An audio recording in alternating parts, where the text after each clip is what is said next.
Hey everybody, I'm Evan Hammonds for bloodhorse.com. Welcome to a holiday edition of After the Wire, where we had a big weekend of racing in New York, soon to be followed in 2 weeks with another big day of racing in New York. That would be June 9th for the Belmont Stakes, and I'll have another's bid for the Triple Crown. Now, it was announced over the weekend that I'll have another won't have a published work before the Test of a Champion. Here's hoping he gallops up to the race, and gallops into the history books as the 12th winner of the crown. There was a trio of Grade 1 events at Belmont Memorial Day, and where once there was just the Met Mile, now there's also the Grade 1 Ogden Phipps for older fillies and mares that used to be run in mid-June, and the TVG Acorn at a mile for 3-year-old fillies. That was, the last several years, that was on the Belmont undercard. Now in the big one, the Met Mile, there were only 6 horses, but each one packed a punch, and the race, as it often is, was a dandy coming down to a dramatic photo finish. On paper, Shackelford, with new rider John Velasquez up for the first time, figured to be in the mix on the front end, and after a bit of a tussle early, he did have the lead and cranked out a 22-3 opening quarter, with Jackson Ben giving chase on his right flank. Now, to honor and serve, the 8-5 favorite in the cast was tucked in along the rail, and trailing the field was Caleb's Posse. Now, the opening half was 44-3. That's racehorse time. And as they rounded the bend, Shackelford was strong on the lead. To honor and serve was looking for a place for a clear run.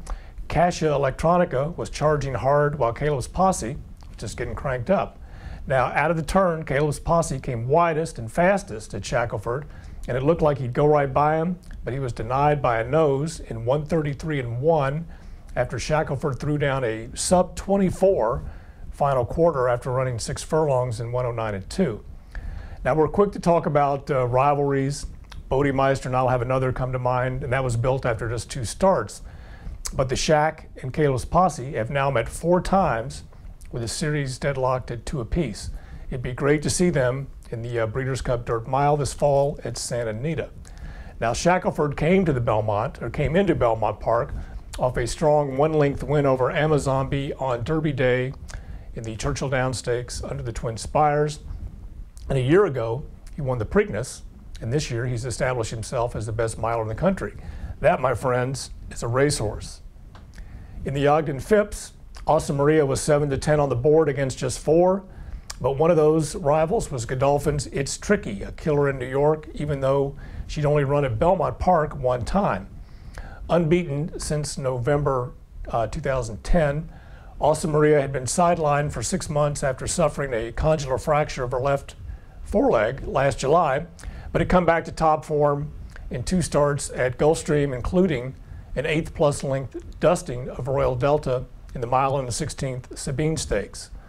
Now, trainer Todd Pletcher took the heat for the Awesome Maria's loss in the Ogden Phipps, noting to the Naira press corps that he kept her in Florida too long this winter, where it rained a lot. She missed a couple of works. But let's not take anything away from the winner, who sat off Cash for Clunkers through honest splits 22-3 and 45-3. Now, the lightly raced Cash for Clunkers was as game as they come and just yielded the lead late. Awesome Maria, sitting 3rd behind those 2, never could really make any headway. Now, the final 16th was not exactly fast. It was 6 4/5 seconds, but that matters little as fast as they went early. They did get the mile in 134-4. Now, the Acorn was pretty much over after the first 100 yards when Jill Baffert's Contested got an uncontested lead.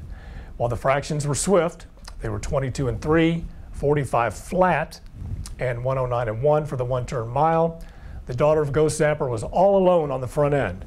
Now, the second choice, On Fire Baby, who struggled on the rail in the Kentucky Oaks, struggled on the rail in the Acorn, but like the other fillies in the field, she just couldn't keep pace with the leader.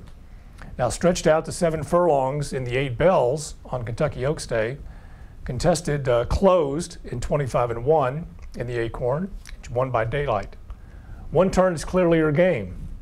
In 4 starts since her debut, the closest a filly has gotten to her has been 4 3/4 lengths. Now, before we get away, congratulations to trainer Graham Motion and Flaxman Holdings for their win in New York on Saturday with Aruna. There were some question marks about her ability to get 11 furlongs towards the end of last year, but there aren't any this year after she won the Sheep's Head Bay. I'd like to thank everybody for watching After the Wire. Come back next week. We'll be a week closer to watching I'll Have Another's bid at history. For bloodhorse.com, I'm Evan Hammonds. Thanks for watching.